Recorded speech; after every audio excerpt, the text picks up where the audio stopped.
Ассалаумағалейкум достар, Кәсіпкер құпия каналына қош келдіңіздер. Бүгінгі саламыз контейнер саласы, яғни қанша табады, қандай қиыншылықтары бар, сол туралы сіздерге толық ақпарат беретін боламыз. Каналымызға тіркеліп, лайк басып қойыңыздар, пікір жазыңыздар. Кеттік біз көрсем. Мерседес машинаны сатып 3 контейнер алған едім мен. Сол 3 контейнерден басталды тірліктің бәрі. 4,5 миллион теңгеге шықты. Полный документ. Под ключ, Под ключ 4,5 миллион теңгеге шықты здание. Орта есеппен бітіріп жұмысын бітіргеннен кейін қанша ақша қалады? Орта есеппен. Енді шамасымен полный контейнер бітіп ошибкасы бәрі біткеннен кейін, апарып бергеннен кейін шамасымен бір 200-300 мың теңге мен өзімде қалады. Бір контейнерде қанша уақытта бітіріп бересіздер? Бір контейнер 15 күн, 16 күнде бітіреді. Мынау үй жалпы контейнерден соғылған екен. Ереке, мынау неше контейнер кетті осыған? Мына үйге 2 контейнер кетті. Енді примерно біз соңына үйді бітірген кезде 7,5 миллионмен шықты. Қыста жылы, жазда да салқын. Ана Еркін бауырымыз бүгін контейнер бизнесін бастаған екен. Осы бизнес жалпы Еркін қалай бастадың, соны айтып кететін болсаң? Есім Еркін болады. Мына бизнесті бастағанымызға 6-7 жыл болып қалды. Мерседес машинаны сатып 3 контейнер алған едім мен. Сол 3 контейнерден басталды тірліктің бәрі. Қандай Мерседес сатшы? Мерседес 124 Мерседес сатып жібердім. Сәл ақшамен қиналып ол кезде жұмыстың сәл не болмай жатқан еді. Сол сатып 3 контейнер алып. Ол кезде контейнердің бағасы қанша болды? 350 мыңнан еді контейнерлер. Ол кезде 350 мыңнан контейнерлер еді. Мен олар 450 мыңнан саттым. Сразу на месте? На месте саттым. OLX-ке салдым объявлениемен, звондады 1-2 күнде, сразу сатып жібердім. И сол 3 контейнермен бастадым. Келесі жолы 4 контейнер алдым.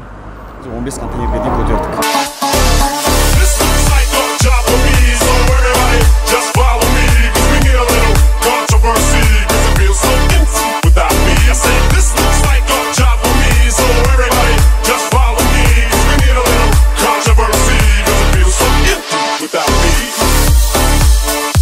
Еркін, артымызда тұрған контейнер бұл неге қолданады, бағасы қанша оның? Бұл бағасы 3 миллион теңге контейнердің. Контейнердің материалы өте жақсы качествомен істелген материалдармен істелген контейнер. Ішіне кіріп көрсек болады ма? Иә, ішіне кіріп көрсек те болады. Бұның ішіндегі материалдар қандай материалдардан жасалған? Материалдар МДФ-мен қапталған, асты паркет, витражный нелермен жасалған, сырты металлический сайдингпен қапталған. Бағасы 3 миллион болғаннан кейін, бірақ материалы да соған сай келеді. Шымкенттің қаласының ішінде любой жеріне апарып қойып бере аламыз да установкасымен. Но арасында контейнер ыстық болмай ма негізінде? Контейнер ыстық болмайды, жоқ, утепление бәрі жасап болған. Қыстың күні жылы болады, жаздың күні суық болып тұрады кондиционермен. Еркін, бұны қандай түрлерге қолданса болады? Бұны қазір данный моментте мысалы сезоны келе жатқан мороженый сезон келе жатыр ғой, күн ыстық болғаннан кейін мороженый ашып жіберуге де болады. Ішінен алып кетуге де болады, собой да осы жерде де жеуге болады. Оның конструкциясын өзгертіп, қысқа жақын мысалы кофейня ашып жіберуге болады бұл жерден.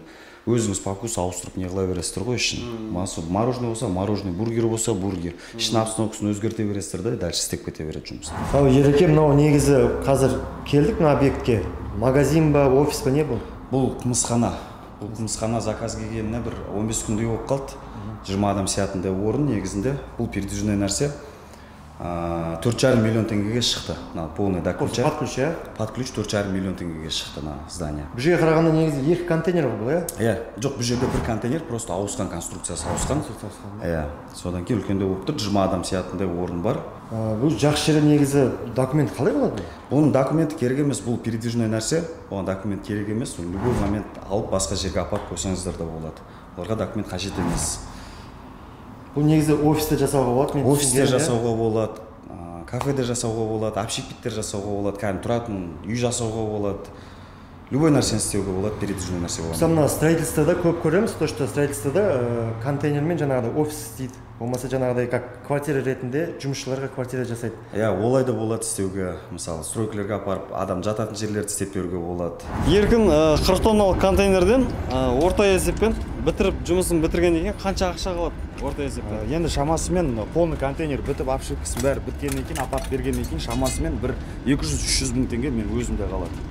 Чисто таза өзіме қалады да, жұмысынан бөлек. Контейнерлерді қай жақтан аласыздар? Көбінесе приложениемен көреміз, через интернет па, болмаса барып көреміз. Көбінесе солай болады, в основном через приложение, через интернет алынып отыр контейнерлер. Үлкен көлемде қай қалалардан контейнер көп шығады? Үлкен көлемінде основной осы бізде Шымкентте өзімізде, Алматыдан шығып жатыр. Алматы, Чимкент қой астанам ең көп.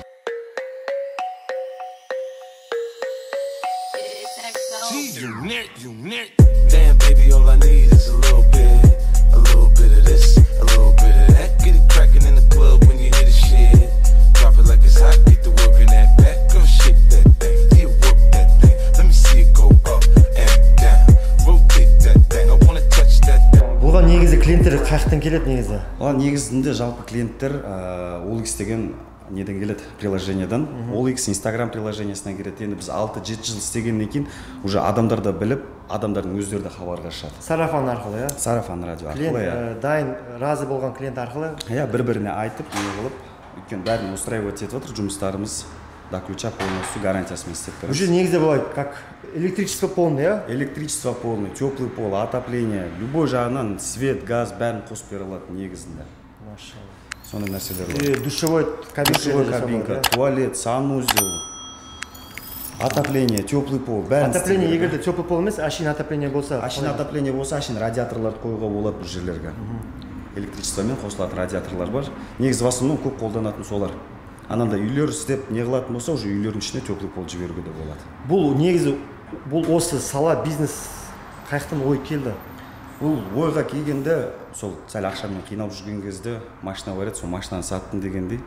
Сонымен жаймен басталды. Қызығып қалдым. Жай контейнерлерді алып саттым. Сонымен осыны апшықпен контейнерге келген еді, реставрациясын жасадым да осыған кірістім. Қазір в основном только осымен жұмыс істеп жатырмық. Под офис, под бизнес жасап береміз контейнерлерді полный. Бір контейнерді қанша уақытта бітіріп бересіздер? Бір контейнер 15 күн, 16 күнде бітіреді. Примерно бұйырса, сондай уақыттарда бітеді до ключа. Клиенттер қабылдайтын жерлер осы жер. Осы жерде клиент қабылдаймыз, осы жерде сөйлесеміз, осы жерде бәрі жұмысымызды көрсетеміз клиент. Бұл мына жердегі сіздердің қолдарыңыздан шыққан проектлер ма? Бұл жерде 20% тұр, әлі до конца ілінеді бәрі. Мына полный істеген өзіміздің жұмыс, өзіміздің қолдан шыққан жұмыстардың бәрі осы жерде сүйретті тұр.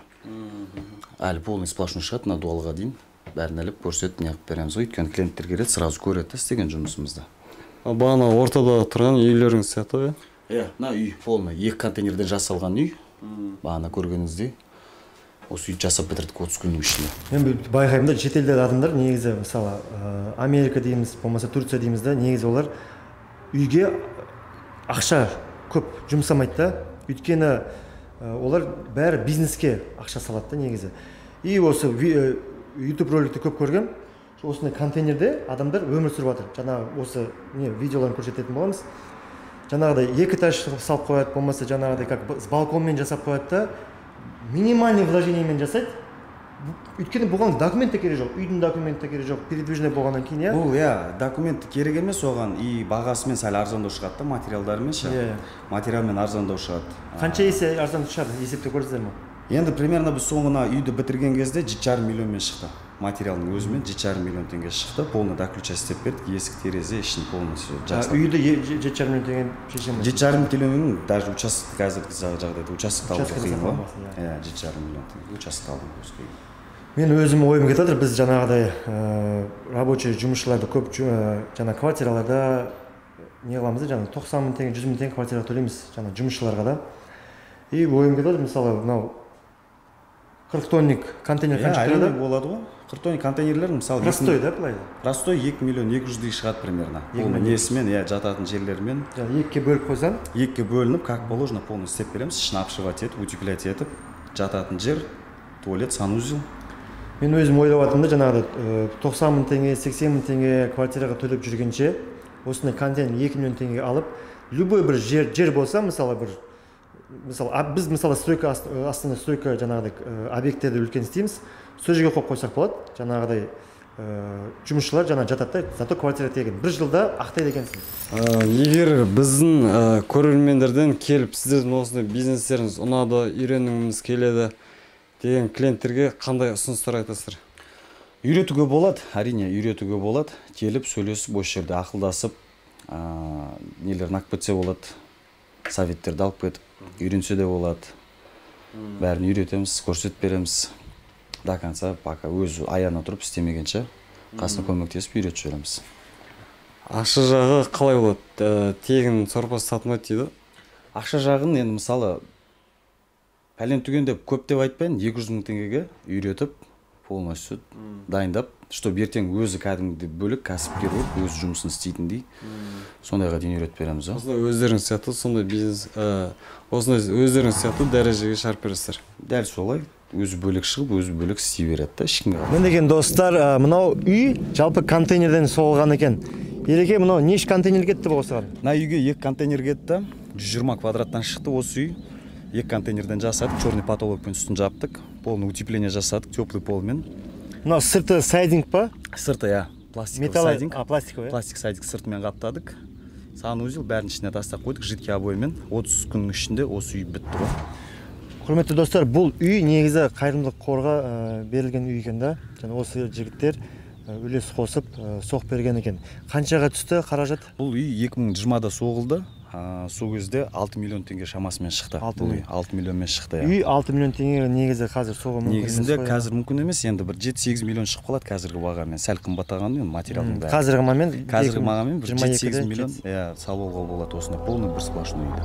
Оны дайын қазір ішіне кіріп көреміз. Керемет. You're such a fucking hoe, I love it. You're such a fucking hoe, I love it. Your boyfriend is a dork, make loving. I just pulled up in the ghost, fucked that bitch up out in London. Then I fucked up on the cousin, on her sister, I don't know nothing. And my niggas getting ignorant, like a lighter, bitch, we ignorant. All this water on my neck look like I fell when I went fishing. So much diamonds on my bust now, ooh, fuck, what's the time? You're such a fucking hoe. Құрметті достар, ізгілік қайырымдылық қордан осы үй берілген екен. Осы қарындаспен өзіне не істейік? Қашан алдыңыздар осы үйді?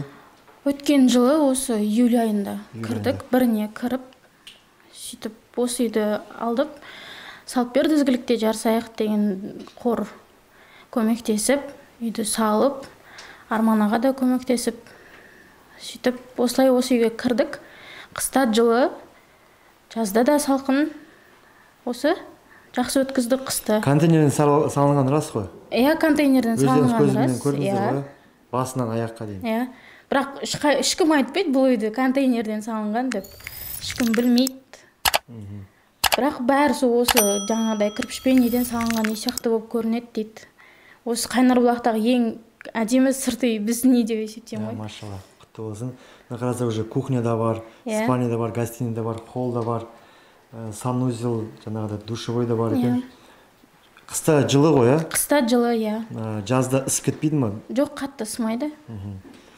Мысалы, просто контейнер негізі темір да? Иә. Көбісі ойлайды, темір өзіне ыстықты көп тартады, сол жаңағы ыстықты береді деп ойлайды да? Жоқ, олай емес. Қыста кәдімгідей ыстық болды, пол кәдімгідей бір кірпіштен соғылған үйлер сияқты полымыз кәдімгідей ыстық болады.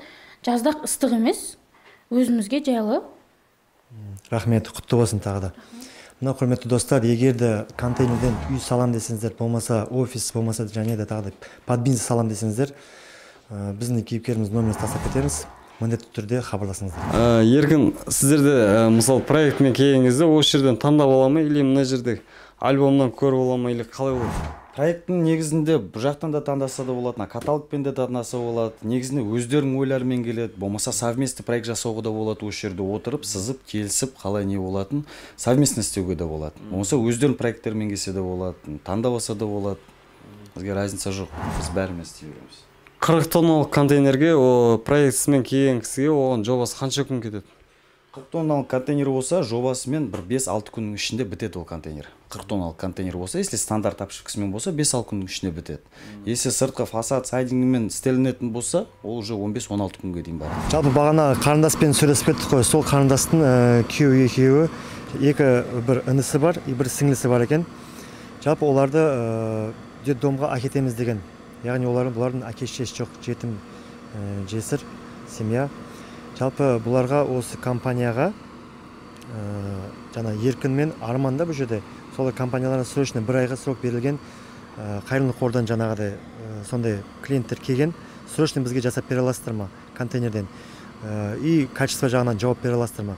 Бұлар соны пайдаланып бір айдың ішінде үйді жасап берді. Жалпы детдомнан осындай ұсыныс келген екен. Егер де бір айдың ішінде үйлі болсаңыздар, то сіздердің жаңағыдай ініңіз бен сіңліңізді детдомға әкетпейміз деген сондай ұсыныс келген екен. Документтер туралаған, содан кейін осы үйге бір айдың ішінде ие болған. Осы үйді кілтін алған. Ал құрметті достар, егер де ізгі ниетпен қайырымдылық қорға жаңағыдай бір жәрдем бергіңіз келсе, кез келген 100 теңге болса да жәрдем берсеңіздер, ар адамға ол ар дүниеге жақсылық болады, иншалла. Еркін, біздің көрермендерге қосарың бар ма? Қосатын бар, көрермендерге каналдарына тіркеліңіз, подписка жасаңыз, комментарий тастап кетіңіздер. И болашақта бәріңіз осындай жақсы кәсіпкер болып, жақсы мамандық таңдап өмірде. Бұл контейнер деген енді қазіргі бағасы 1.200.000 болса, 1-2 жылдан кейін өзінің бағасымен өзі өсе береді ол. Минусқа кірмейді іш адамша. Негізі 300.000 теңгеден бастағам, қазір 1.300.000-ге дейін көтеріп отырмын бағасын, планкасын. Соны жастарға айтарым, мұңаймаңдар, жұмыс істеңдер, только еңбекпен дәрежеге жетесіңдер. Жақсы. Кәсіптеріңізге Алла берекесін берсін. Рахмет, сендерге Алла берекесін берсін каналдарыңа. Жақсы, рахмет. Көп подписчиктеріңіз болсын.